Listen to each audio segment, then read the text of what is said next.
So good evening, everybody. Today we're going to talk about a sutra called Saccavibhaṅga. It's a very important sutra because vibhaṅga means analysis. Sacca is the truth. So in this case, Sacca means Four Noble Truths. So how to analyze the Four Noble Truths.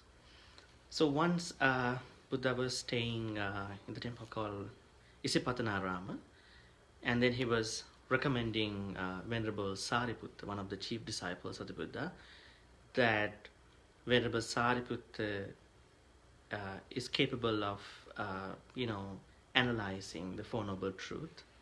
And then what happened after telling that to the monks, Buddha repaired to the room, his own room, and then Venerable Sariputta took care of the session. And now this is what we see at the beginning of the sutra. And I want to tell you that this is the 141 sutra in the Majjhima Nikaya, pretty much at the end of the Majjhima Nikaya. Majjhima Nikaya has only 152 sutras. So we've been talking about many sutras. We picked many sutras in the past 4 months. Anyway, so this is what we see at the beginning of the sutra. Tathāgatena bhikkhave arahata samma sambuddhena bārānasiyang isipatane migadaye anuttarang dhammacakkang pavattitang appati vattiyang samanena va brahmanena va devena va marena va brahmana va kenachiva lokasmi yadidang chatunnang arya saccang Achikkana desana panyapana pattapana vivarana vibhajana uttani kamma katame sang chatunnang dukkassa ariya saccassa achikkana desana panyapana pattapana vivarana vibhajana uttani kamma dukkha samudayassa ariya saccassa, the same list of explanations. Dukkha nirodhassa ariya saccassa, the same list of explanations. Dukkha nirodha gaminiya patipadaya ariya saccassa achikkana, the same list of explanations. I mean, the analysis of the Four Noble Truths has been given under several capabilities of teaching that. So the analysis of the Four Noble Truths means announcing, that means achikkana, teaching, that means desana, describing, that means panyapana, establishing, that means pattapana in Pali, revealing or opening up, that means vivarana, expounding, vibhajana, exhibiting, I guess it could be said in other words, making that shallow. So making the deeper teachings a little bit like shallow, uttani kamma. So if somebody can, do this, whole thing, these whole capabilities in teaching the Four Noble Truths, that means it becomes the analysis of the Four Noble Truths. So Venerable Sariputta, one of the chief disciples of the Buddha, which you can see behind me, another one who was actually sculptured in a different color, the other one, he was capable of analyzing according to these standards, these announcing, teaching, describing, establishing, revealing, expounding, exhibiting the Four Noble Truths. Okay? Now, it's very interesting that we know what they are, right? So, what are the Four Noble Truths? Dukkha Sacca, Dukkha Samudaya, so Dukkha Samudaya Arya Sacca, so Dukkha Arya Sacca, Dukkha Samudaya Arya Sacca, Dukkha Nirodha Arya Sacca, Dukkha Nirodha Gamini Patipada Arya Sacca in Pali. So Dukkha Arya Sacca means, so what is Dukkha? I think one day we talked about kind of a better translation of this Pali term, and it couldn't be suffering. I mean, English or any other language, to my understanding, is not that rich enough to explain these realistic, things, especially that are really, special on, direct experience of understanding, especially the spiritual understanding. But we try to understand from, the vocabulary that we already have. So I guess I rather think that dissatisfaction. Dissatisfaction could be a better term for dukkha. But dukkha has several other meanings too. But in this context, when you talk about the Four Noble Truths, I understand that it would be good to keep the English translation called dissatisfaction to be the dukkha. So the first noble truth is dukkha ariya satya. That means the noble truth of dissatisfaction. So there's a dissatisfaction that exists everywhere in our life, outside our lives too, right? Dukkha samudaya ariya satya means the noble truth called the cause of dissatisfaction. The third noble truth is dukkha nirodha ariya satya. That means the cessation of the dissatisfaction. And the last truth, that means the fourth one, means dukkha nirodha gamini patipada ariya satya. That means the path that leads to the cessation of the dissatisfaction. Different people have different understanding. I mean, the scholars and non-scholars, they have different understanding why Buddha did not teach dissatisfaction just as one truth, because there can be many truths in the world, right? But Buddha understood that the Indian society at that time were really into the Ayurvedic, or I would call that, that treatment understanding. There is a disease or sickness, and there should have a cause of sickness, and there should be a full recovery of the sickness, and there should be a way how that I would say it's a remedy treatment plan, right? So Buddha knew that this was the consciousness of many people at that time, so he thought that this would be the best way to teach the Four Noble Truths, so that they will understand, right? Now, Buddha actually, the reason why Buddha actually taught the Four Noble Truths, the truth called dissatisfaction, in four ways, is that Buddha actually analyzed. He analyzed. So you can't analyze just in one thing. So you have to break anything into different parts. Like in science, people like dissect, right? Dissect things, right? So anyway, so in here, what we understand to be the analysis of the Four Noble Truths means if somebody can announce, teach, describe, establish, reveal, expound, exhibit the Four Noble Truths, that is the analysis of the Four Noble Truths. Okay. Now let's take a look at each noble truth in order to understand how Venerable Sariputta analyzed the Four Noble Truths. Okay. First, we take a look of the first truth, Dukkhang Arya Satchang, right? So the noble truth called dissatisfaction. Okay.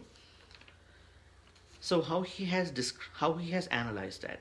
Jatipi dukkha, jarapi dukkha, maranampi dukkha, soka parideva dukkha domana supayasapi dukkha, yampichang nalabati tampi dukkha, sankittena panchupadana kanda dukkha. I hope that some of you might not understand in Pali, but I would translate. Jatipi dukkha, birth is dissatisfaction, which we don't understand until we feel that somebody in our close circle gonna die one day, right? So, but birth is dissatisfaction, right? In this understanding. Jarapi dukkha, aging is dissatisfaction. Not many people try to understand what's going on with their bodies, right, over time. They've been explained, one by one after this. Maranampi dukkha, death is dissatisfaction, right? So not many people feel dissatisfied with the death of their, close people, and even their death that could happen in the future. Soka, sorrow, parideva, lamentation, dukkha is a physical pain, domanasa is a mental pain, grief, upayasa, despair, they all are dissatisfaction to us, right? So sorrow, lamentation, pain, grief, physical pain and the mental pain, upayasa, api, despair. They all are dissatisfaction to us, to different degrees. I don't say that everybody has the same degree of pain, but it could vary from one to one. But anyway, it's a dissatisfaction that we don't like that to happen to us or to other people that we know, especially to all the living beings, if we spread loving kindness. Yam picham na labhati tampi dukkha. Not to obtain what one wants is dissatisfaction. Not many people make happen what they really want. They have a bucket list. They don't feel that they are actually making them happen, right? But sometimes we make them happen, but most of the time they don't happen the way that we want. So it's kind of a dissatisfaction.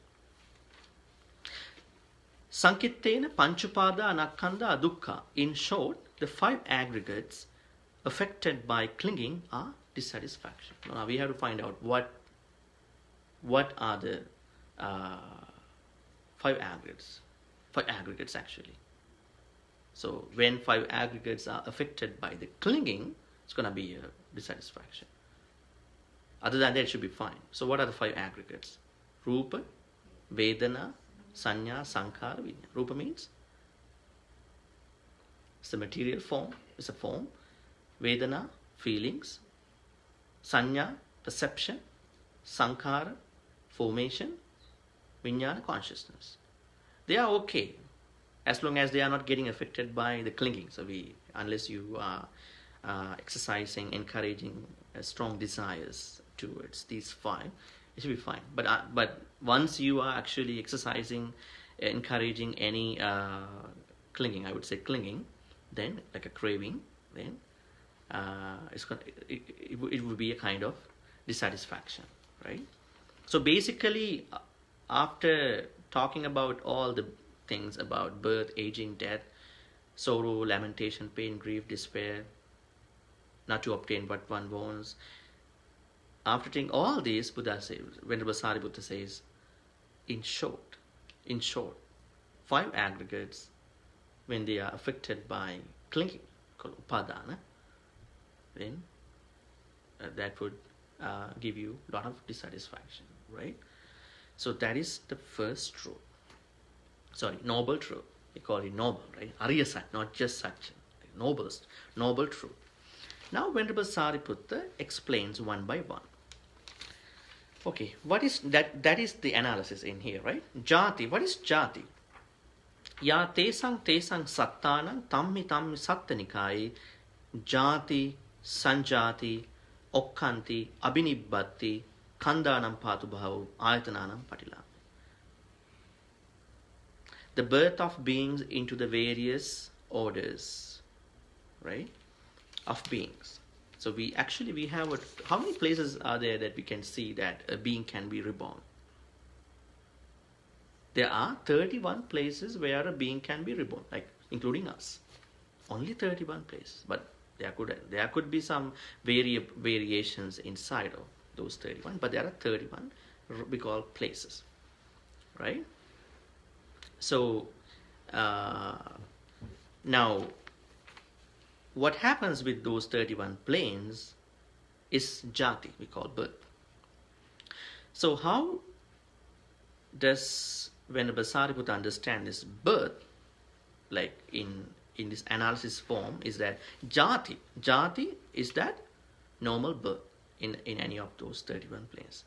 Sanjati, they are coming to birth, so that transition from another birth, another plane to this particular plane. It could be from the animal kingdom into a human place. It could be from a Brahma world into a heaven, right? Maybe another, vice versa too. Maybe from the hell into the human world. Maybe kind of a double jump into the heaven too, right? Anyway, so they are coming to birth. So birth, jati, sanjati means they are coming to birth, that transition. Okkanti, precipitation in a womb. So now we have the precipitation. So we kind of like let's assume that we were in a kind of a place that that was not the human world, from that place into this human place. We're gonna be reborn in a womb, right? So that's called okkanti, precipitation. Abhinibbati, generation. It's kind of a generation of the birth. From sometimes people, individuals may have done a lot of bad karma, so they're gonna be reborn in bad places, kind of like a generation. Sometimes some individuals may have done a lot of good karma, so gonna be born in good places, reborn like a generation, right? But generations are not like that in our understanding, right? It's really different from one to one, because depending on the lineages. Anyway, Khandanam Patubhavu, the manifestation of the aggregates. So as I told you, there are 5 aggregates, and when they are manifested, that's also jati. Ayatananam Patilabhu, obtaining the basis for contact. So we should get the contact. We should get the basis for the contact. How many bases are there? 12 bases for contact. Piece of eyes and the form. So there are 2 bases for contact. In the same way, piece of ears and then sound. So like that you have to multiply the 6 by 2, right? You get like 2 by 6, and then you get 12, right? So all this called jati. So he analyzed jati in this way. And then he analyzed jara, aging. What is aging? Now there's a science, where many people study about aging, called gerontology, right? You might have heard this word, gerontology, studying about aging. I don't know, probably that is more into the scientific perspective. But in here, aging is a different type of thing. Venerable Sariputta analyzes aging in this way. Jara, jiranata, kandichang, palichang, valitavata, ayuno sanghani, indriyanam paripaku. Jara, the aging of beings in the various orders of beings. So we all subject to age in all these places, right? The difference between us and the other beings in other planes could be the time span, right? Sometimes the heavenly beings or any other Brahmas, they take a longer time to age than us, but they also aging. Jiranata, they all age. When somebody is all like a manifested old age, then that's called jiranata. Kandicham, brokenness of teeth. It's kind of a different thing, like. So sometimes our teeth can get broken, not because that we deliberately make ourselves to get our teeth broken, but sometimes when you get old, I don't know, maybe there are new scientific discoveries, medical discoveries for many people to keep the teeth. But at that time, whenever Sariputta explains, when somebody feels that because of the aging somebody is to lose any teeth, there's no any treatment, that means that it's a form of this jara. Palichan, grayness of hair. So we get gray hairs over time, right? So it's because of the jara. Valittavata, wrinkling of skin. So our skin we can get wrinkles over time, right? Ayuno sanghani, decline of life. So our life span, getting expired over time, right? Indriyanam paripaku, weakness of faculties. So we have faculties, right? Faculties all over in the body, so they're getting weak over time. So all these are signs of jara, right? So aging. So in Venerable Sariputta analyzing this way.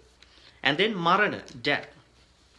Chuti, chavanata, bhedo, antaradhanang, machu maranang, kalakiriya, khandanam bedu, kalebarasani kepo, jivitindriya super. It's a kind of a long list. That is how he has analyzed according to those methods, as I told you at the beginning, which you call ajikkana, desana, panyapana, patapana, vivarana, vibhajana, uttanikam. So there are like many ways of explaining. I mean, I would say this is the methodology of this analysis, which we call announcing, teaching, describing, establishing, revealing, expounding, and exhibiting.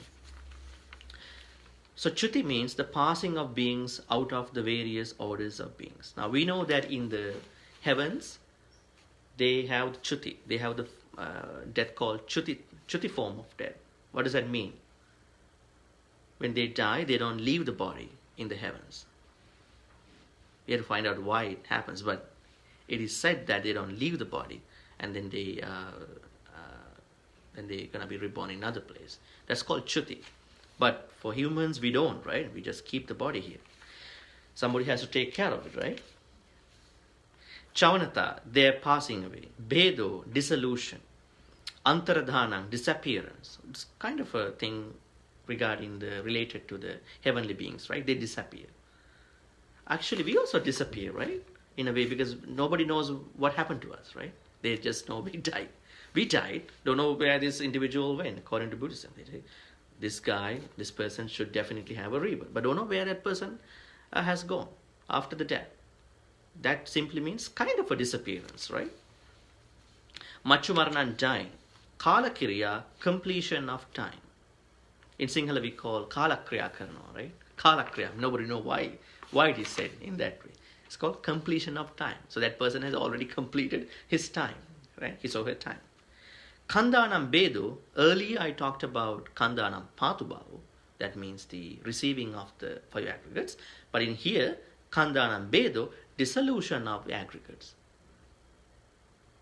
Now, as we, as well as we understand that five aggregates getting amalgamated, and one day they have to be dissolved in this way, right?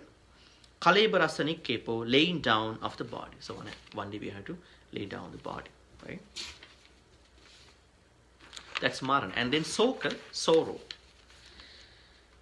That means the sorrow is called Soko, Sochana, Sochitatang, Anto Soko, Anto Parisoko. The sorrow, sorrowing, sorrowfulness, inner sorrow, inner sorriness of one who has encountered some misfortune or is affected by some painful state. That is called sorrow, soka. Paridev, as I told you, it's lamentation. The wail is called adevo, lament, paridevo, adevana wailing, paridevana lamenting, adevitattam bewailing, paridevitattam lamentation. So, of one who has encountered some misfortune or is affected by some painful states. That's called lamentation, parideva. And then dukkha and domanas. As I told you, dukkha is the physical pain, domanasa is the mental pain, which is called pain and grief. So dukkha, kaikang dukkhang, bodily pain, physical pain. Kaikang asatang, bodily discomfort and discomfort in the body. That's called dukkha. Now this dukkha is different from the whole dukkha concept that we talk about in Four Noble Truths, right? The dukkha has many meanings. Kaya sampasajan dukkhang asatang vedetang, painful, uncomfortable feeling born of bodily contact. Right? So when we sit, when we lie down, when we walk, when we stand, we feel like a kind of a feeling born of bodily contact, right? This is more to the painful side, called dukkha. And then domanasa, he analyzes this way. Cetasikan dukkha, mental pain. Cetasikan asatang, mental discomfort. Vedaitang manosampasajan dukkhang asatang vedaitang, uncomfortable feeling born of mental contact. The earlier one was bodily contact. This one is mental contact. Have you ever noticed that you've been going through with these things in your life? Yeah, to some extent. Sometimes you're not that comfortable even to say these things. But this could have been going at some point, right? And then upayasa. Upayasa is despair. Ayaso, the trouble. Upayaso, despair. Ayasitatta, tribulation. Upayasitatta, desperation. of one who has encountered some misfortune or is affected some painful by some painful state. So despair, right? You know what is despair, and he has it analyzed in this way. Yampichang nalabati tampi dukkang, not to obtain what one wants. It's a dissatisfaction too, right? How does one expect these things? Aho vatamayang na jati dhamma assam nacha vatano jati agaccheyat. Oh, that we were not subject to birth, that birth would not come to us. But we already faced with that birth, right? And then at the end of this life, we're going to have another birth, once we die. Nako panitang ichai pattabang idampi yampichang labati tampi dukkang. But this is not to be obtained by wishing, and not to obtain what one wants is dissatisfaction. Like we never think about in a serious way that we subject to all these things: birth, aging, sicknesses, and the death. But they happen to us, even we like or dislike, right? But even though we don't like it, but it happens, so it's kind of a dissatisfaction. So last one, in the first noble truth, sankittena panchapadana kanda dukkha. I think I explained that. That is, when your 5 aggregates getting affected by clinging, then it's going to be a dissatisfaction. Can we think about an example? Let's think about sanyopadana kanda. It's the perception, called sanya, perception. Do we have perception? Yes, we have perception. Right? What happens when our perception is getting affected by clinging? Some sort of with some sort of strong desire, kind of a craving, or kind of a clinging. Then what happens? That clinging won't help us in the long run. It could help us to some extent, right? It could help. Buddha never said that it won't help. It could help, but not in the long run. At some point of that perception affected by the clinging, we get to understand this is not what I thought to be satisfactory, right? So anyway, so these are the analytical parts of the first noble truth that Venerable Sariputta analyzed. We go to the second one. Second noble truth. I'm always making this mistake. Noble truth. Dukkha samudaya ariya sacca. That means the noble truth called the cause of dissatisfaction. What's the cause? What's the simple cause of this dissatisfaction? Yayang tanha pono bhavika nandiraga sahagata tatra tatra binandini sayatidang kama tanha bhava tanha vibhava. It's very short, It is the craving, pono bhavika, which brings renewal of being. That means which creates the next life, the rebirth. Is accompanied by delight and lust. And there are 3 types of such craving. What are they? Kama tanha, craving for sensual pleasures. Do we crave for sensual pleasures in our normal life? Yes, to different extent. It could be different from one to one, but we have this craving. Buddha doesn't say that it's wrong, but this is the craving. Bhava tanha, craving for being. What is that? That means some people have no idea about this sansara, right? This cycle of this sansara. It keeps going. If somebody doesn't think that at some point of my sansaric life or sansaric recycle, I would attain nibbana. So that person doesn't have any understanding of the sansara. Then that person keeps expecting the birth.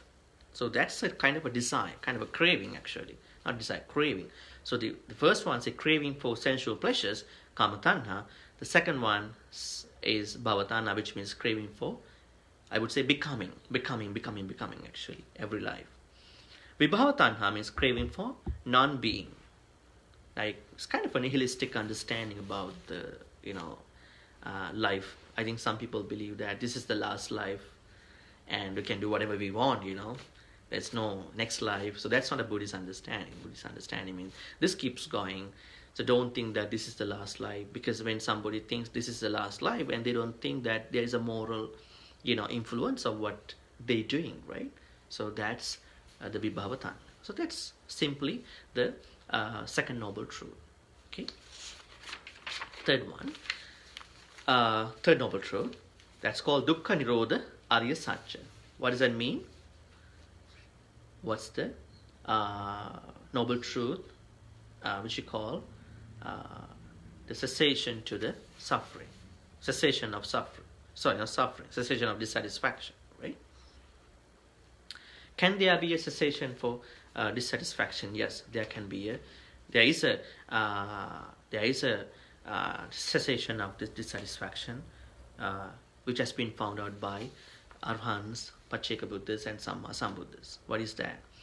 Yo tassa eva tanhaya asesa viraga nirodho chagu patinissaggo mutti anali. Actually, the reason why I'm actually reading the Pali words, it's very important.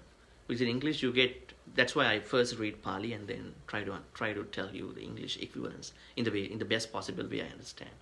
Because Pali has a better, kind of a closer connection to that reality.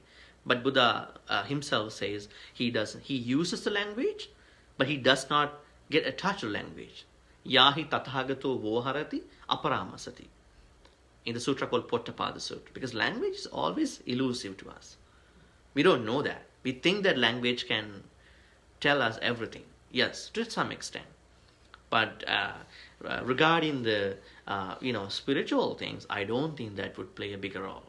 It could play some kind of a role, but it may not be able to express the real internal feelings of spiritual people. So what does it mean? Yo tassa eva tanhaya asesa viraga nirodho. It is the remainderless fading away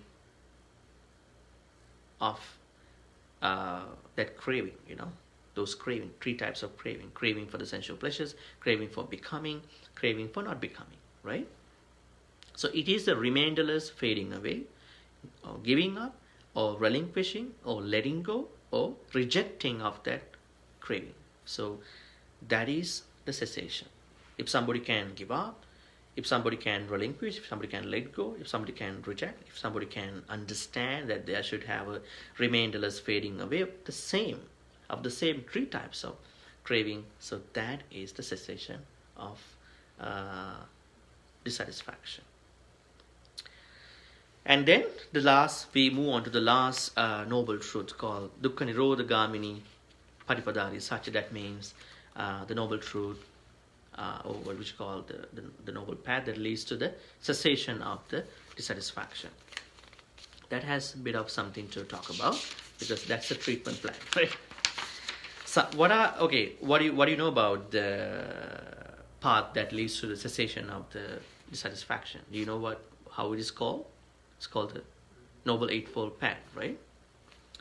So I think we talked about these 8 in many sutta discussions. So I think this is not something really new to all of you, but you may probably understand a little bit more when I explain one by one, in very short, explanations. So the first one we call samadhi, which is called right view. One day we talked about we can actually label this to be right or wrong. It's kind of a jurisprudence word, civil law word, but I would rather say samadhi, right? Which in English you simply understand right or harmonious. What is samadhi? Dukkhe jnana, dukkha samudaya jnana, dukkha nirodhe jnana, dukkha nirodha gamini patipadaya jnana. Gaminiya patipadaya jnana.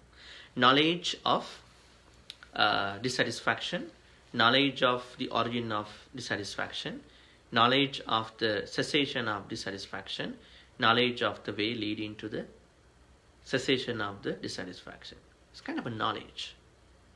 Maybe we might have not already attained that the nibbana, but at least we know that we have an understanding about these 4, right? That's that knowledge. And what is samma sankappa? Nekkhamma sankappa, avyapada sankappa, avihimsa sankappa. Nekkhamma sankappa means intention of renunciation, right? Avyapada sankappa, intention of non-ill will. Avihimsa sankappa, intention of non-cruelty, right? So these are the intentions we should have all the time. Sammavacha, speech, right speech. Musavada Viramani, abstaining from false speech. Pisunaya Vachaya Viramani, abstaining from malicious speech. Parusaya Vachaya Viramani, abstaining from harsh speech. Sampappalapa Viramani, abstaining from idle chatting. What is actually, when you talk about musavada, false speech, that has a lot of things, to understand. Now, sometimes, modern times, we all have social media, right? At some point, a lot of people share misinformation, don't we? Don't they actually? Yes, they don't know. I mean, it is verified or not. They just, hit the share button. It's pretty easy. Share is always there. You find something from somebody else, you don't know whether this is true or not, either from the religious perspective, either from the incident perspective, either from a scientific basis, and you just hit the button called share, and then you're sharing misinformation. Isn't that a part of musavada? Yes. Now, we always think the conventional way, if I'm not to lie, I'm fine, I'm good, That's conventional way of understanding. It's true. But in here, when the lifestyle gets changed over time, we have to find out how do we misinterpret, how do we actually, share the misinformation, right? So it's a part of musavada too. And I think it's a long discussion about sammavaca. So I would keep it like that because you all know what is sammavaca. We talked about in many, many discussions previously. Samma kammanta, or right action, harmonious action. Panatipata viramani, abstaining from killing living beings. Adinadana viramani, abstaining from taking what is ungiven. Kamisamichachara viramani, abstaining from misconduct in sensual pleasures. So they are the samma kamma. It's called right harmonious actions that we have to do all the time. Samma ajiva, that means idhavuso aryasavako micha ajivam pahaya samma ajivina jivikam kapeti. Here, a noble disciple, having abandoned wrong livelihood, earns his or her living by right livelihood. That's a problem because some question about this thing. How come a noble disciple is to find out good jobs at this point? Some have some questions about this thing. I would rather say this is something different that we talked about in the sutra called Mahachattarisaka, right? And Buddha says that samma ajiva means to abstain from, different things, right? Which we talked about, hypocrisy, abstaining from different bad way of not earning money, bad way of sustaining your life. Actually, sometimes some people, they blaming other people to get money, get things to them. Some people, they mislead other people. It's more about kind of a hypocritic, kind of a bad way, kind of a bad life that you are going to sustain yourself. Sammavayama.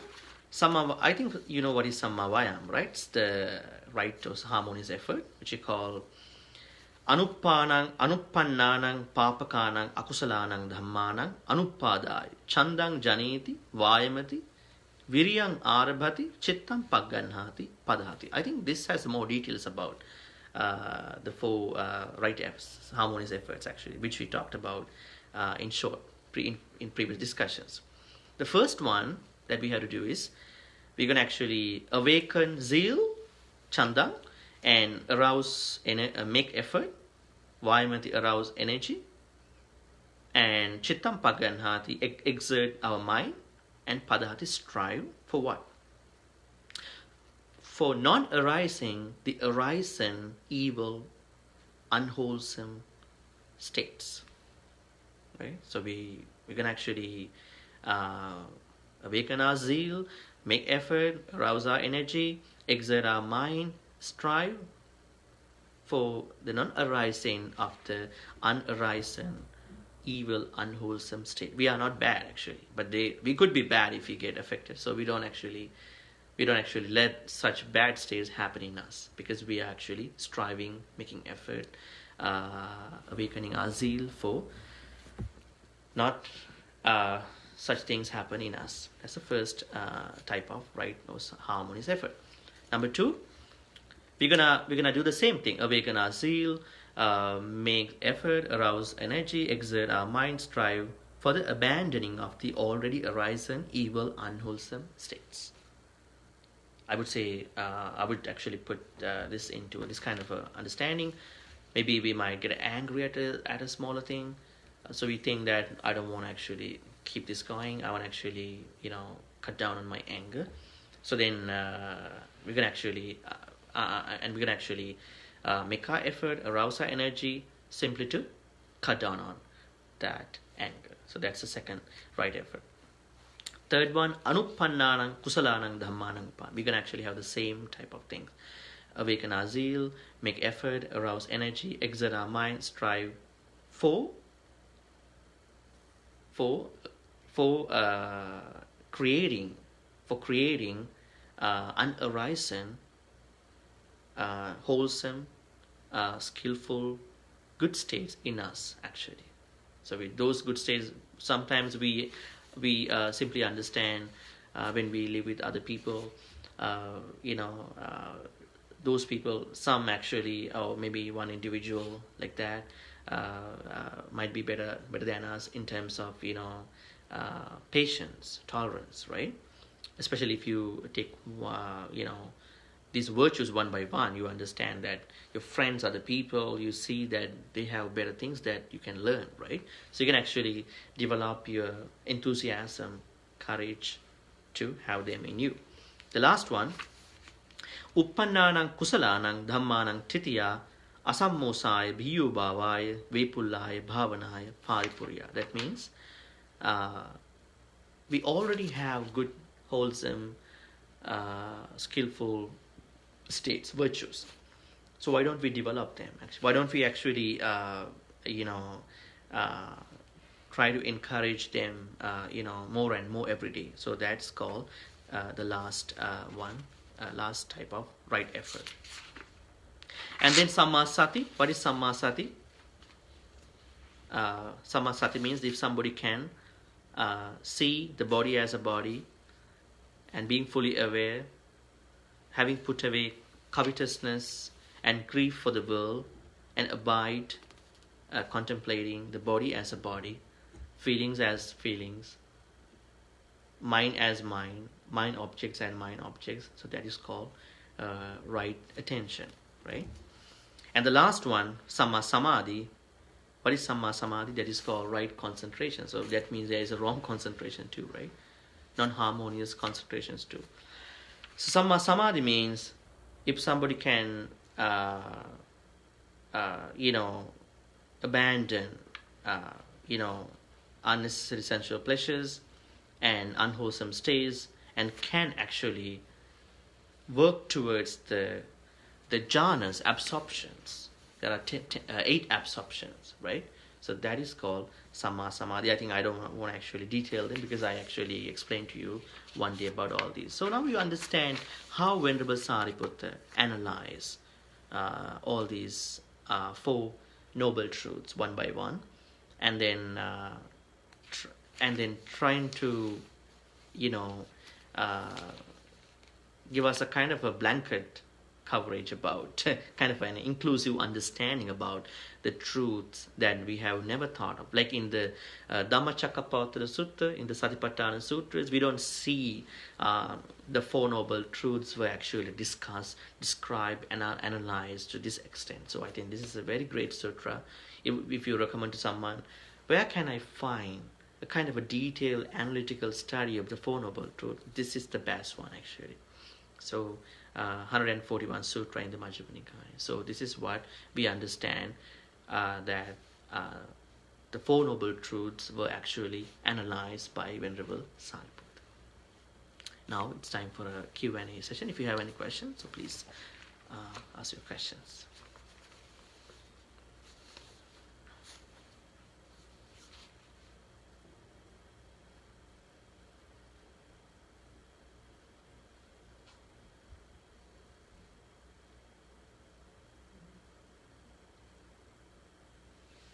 No questions so far?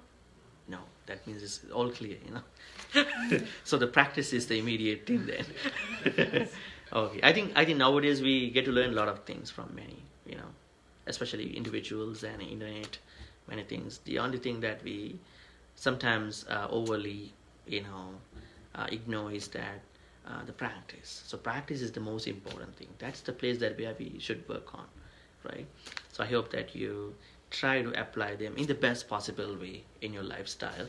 Each one's lifestyle is different, but you try to apply them to our lifestyle so that we make it to a kind of a full of peace and satisfaction, which we don't, which you see the opposite in here called dissatisfaction, called dukkha.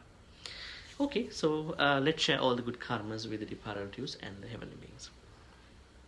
Idamme ñāti nang hotu sukita huntu ñātayo. Idamme ñāti nang hotu sukita huntu ñātayo.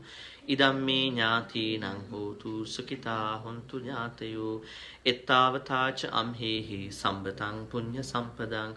Sabbe deva anumodantu sabba sangpatti siddhya. Ettavata ca amhehi sambatang punya sampadang. Sabbe bhuta anumodantu sabba sangpatti siddhya. Ettavata ca amhehi sambatang punya sampadang. Sabbe satta anumodantu sabba sangpatti siddhya. Akasattha ca bhummattha deva naga mahindika. Punyantang anumoditva chirang rakkangtu lokasasanang. Akasattha ca bhummattha deva naga mahindika. Punyantang anumoditva chirang rakkangtu desanang. Akasattha ca bhummattha deva naga mahindika. Punyantang anumoditva chirang rakkangtu mang paranti. Finally, let's make a great wish. May all the good karmas we've been accumulating so far help all of us to attain the supreme bliss of Nibbana as well. Sadhu, sadhu, sadhu. Abhivadana silissa nichang vaddha pachayino. Chattaru dhamma vaddanti ayuvannu sukhang balang. Ayurarogya sampatti sagga sampatti mevacha. Ato nibbana sampatti iminati samijjatu. Sadhu, sadhu, sadhu.